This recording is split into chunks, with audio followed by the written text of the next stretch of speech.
Lily disappeared 7 months ago. The police stopped looking for her after just 3 months. But Mom still sometimes sobs into the phone in the middle of a routine call. How are you, son? How's work? Nothing, Mom.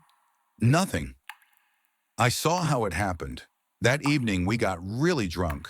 She had just broken up with yet another loser, and I was drowning her sorrow with a bottle of expensive whiskey I had saved for just such occasions, hiding my quiet relief. She'd be sad for a bit, and then she'd get over it. She always did. It was for the best. My sister had an awful track record with men. We sobered up only around 2 a.m. Shit, work tomorrow. Just stay over, I'll find you a t-shirt. No, I'll go home. I need to get myself together. Maybe call a cab.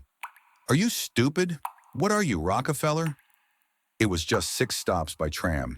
She'd be fine. Don't worry, Tosh. Thanks. All right, if you say so. Before she left, we stepped onto the balcony for a smoke. I fumbled around, picking out the longest cigarette butt from an overflowing ashtray. Lily pulled out her fancy, slim cigarette, leaned against me, and flicked her lighter. Oh, did the power go out? Yeah, looks like it. In the distance, a few windows still glowed, and the familiar sodium light from the power plant cast its usual glow over the city. But the streetlights along the boulevard were dark. Only the headlights of the occasional car cut through the thick, liquid-like blackness. Even the traffic signals had gone out. Yet behind the trees, the windows of a tram parked on the tracks shone brightly, making it look like an illuminated fish tank in a dark room. Hey, listen, I slurred. Our bottle was long gone. How are you going to get home if there's no electricity? Oh, well, maybe not everything's out. Look, the tram's still lit up. She pointed at it, nearly dropping her cigarette. Or maybe it runs on batteries, do you know? No idea. I shrugged and pressed my forehead against the cool glass. Well, if anything happens, come back. I'll call you a cab. But she never came back. I watched from the balcony as she got on the tram. A few minutes later, it pulled away, taking her with it. 7 months have passed, and she still hasn't returned. 3 nights ago, despite being tipsy, I couldn't sleep, so I went out for a smoke. The streets greeted me with darkness, where the usual orange glow should have stretched endlessly in both directions. The night had overflowed its banks, flooding the road, creeping over the sidewalks, licking at the top steps of the building entrances like a rising tide. It felt like the darkness itself wanted to slip inside and swallow up the apartments.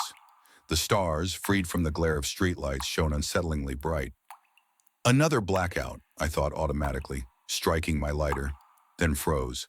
A worm of unease wriggled in the back of my mind. Beyond the trees, a tram stood on the tracks near the stop, its large windows glowing warmly in the night. The same tram. I didn't think. I just acted. Slipping on my sandals, throwing on a jacket. The elevator was too slow, so I ran down the stairs, skipping 3 steps at a time. I made it. Just as I jumped inside, the doors closed behind me. I will never forget that morning, the day after my sister disappeared. I woke up past noon with a pounding headache, blindly groping the floor for my phone to call in sick to work. That's when I saw them. Missed calls from Lily, and automated messages from my carrier. You have received a voicemail. To listen, dial ... A cold wave ran through my chest. My fingers trembled as I pressed the buttons. Deep down, I already knew. Something bad had happened while I was sleeping. You have 5 new messages. To listen, press 1. Anton, are you asleep? My sister's voice. Sorry, I think I got on the wrong tram. It's heading to the depot or somewhere. I don't recognize anything. I'll get off and take another one back. Can you meet me? I'll pay you back for the cab, okay? You have 4 new messages. Anton, her voice was distorted, buried under static. It took me to some terminal stop, but there are no lights here either. I don't know which way to go. Tram number 14, do you know it? Damn, what if that was the last one? I should have taken a cab. Call me when you wake up, okay? You have 3 new messages. Anton, I don't understand. The signal was barely holding. I can see your building, the store, the boulevard. I'm standing right outside your window, so it must have brought me back. But I would have noticed if it turned around. Never mind, I'm coming up. Don't freak out when I bang on your door, okay? It's pitch dark. The streets are empty. It's creepy as hell. I sobered up real fast. What a waste of whiskey. All right, I'm coming in. You have two. Only the sound of heavy, uneven breathing. A door creaked, then slammed shut, so loud it sounded exactly like the door to my own apartment.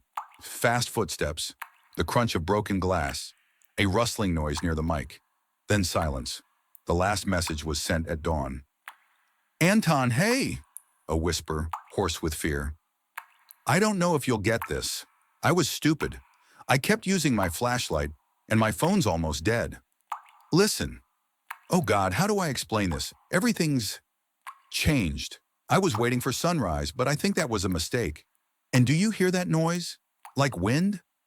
It's not wind. I realized that too late. Jesus Christ. I'm hiding, for now, behind the dumpsters, by the building.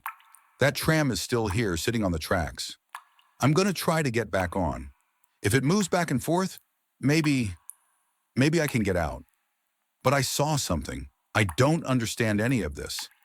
And that sound, she gasped, holding back sobs.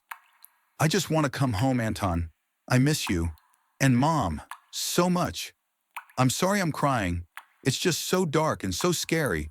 And there's no one here. Just those things. Shit. Just shit. Listen, if I don't make it, go to Mom. Stay with her. And don't be sad, okay? Pray for me if you remember how. Do you? I taught you in school, remember? You were such a stubborn little... The recording cut out. In the last few seconds, I heard a sound, like wind rushing through tree branches, but I wasn't sure. And so, cops, drug suspicions, a missing persons case, a mother drowning in tears, a federal investigation, and then silence. Nearly unbearable, endless silence. 7 months of nothing. And yet, it wasn't over. 3 nights ago, I threw myself into that same tram, the one that had taken Lily from me. Did I know what I was doing? Of course I did. I had listened to those voicemails 1,000 times. My sister wasn't crazy. She wasn't on drugs. I wasn't going to sit back and do nothing. Lily had found me once, years ago, when I got lost in the woods as a kid. I still remember how it felt to be lost. Now it was my turn to find her. I'm in the tram right now, on my 71st loop. With my feet up on the opposite seat, I write these notes. Not just to pass time, but to keep myself from looking out the window too much. Each trip takes exactly 20 minutes. A 20-minute loop, like a Mobius strip. A paradox you can touch. And there is no tram number 14. There never was. It moves in a straight line. No turns, no stops. Traveling from one tram loop to another. An exact replica of the first? No, not a replica. The same one. Some kind of trick. Because by the end of the route, you arrive exactly where you started. The doors open, and you step out in the same place where you boarded. Or so it seems. That's what Lily thought. That's the same mistake I made the first time. But the devil is always in the details. The difference is subtle at first. When I jumped down onto the pavement, I saw the same streets, the same buildings, but they were dark and empty. 100 yards away, my apartment building stood just as before. But something was wrong with the lower floors. Something had happened to the windows. The warning lights on the power plant chimneys were out. The smoke they spewed was thick, brown, and heavy. It didn't rise but sank, pooling over the streets.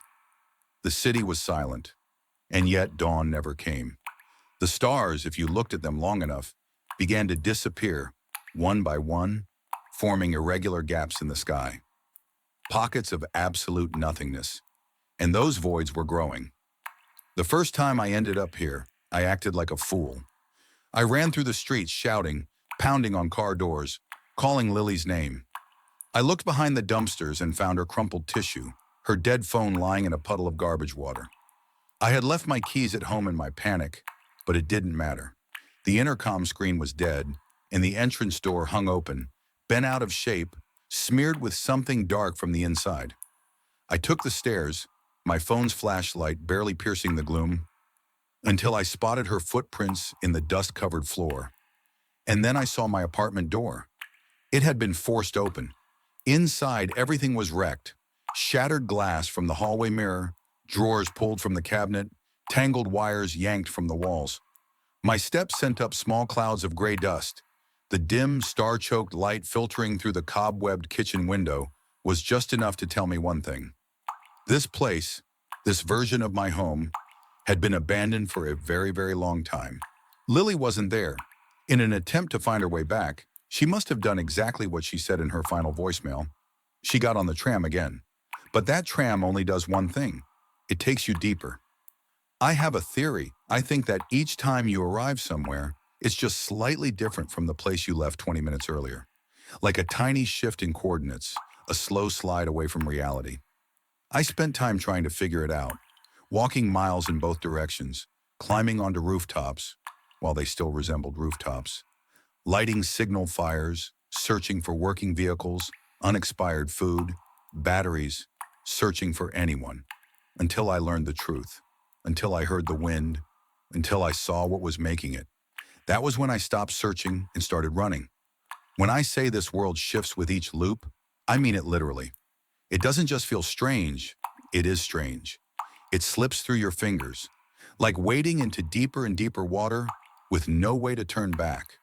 Where did Lily go? Not home, that's for sure.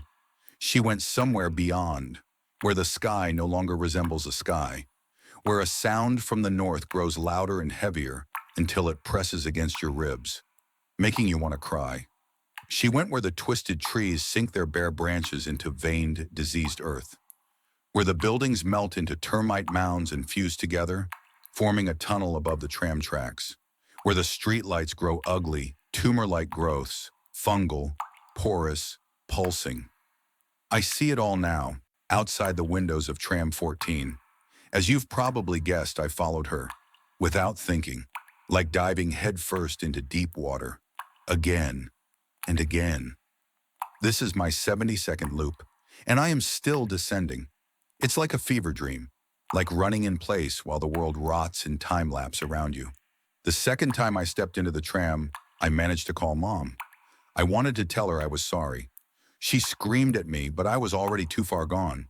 The connection didn't cut out. No, it just drifted, slipped away. Whatever the cell towers had become in this place, they could no longer transmit a signal. I'm sorry, Mom, but I had to do this, as if I had a choice, as if I could live in a world without her. There was nothing left for me there, only emptiness, only drinking myself into a stupor and staring at those damn voicemails, replaying them until I felt sick.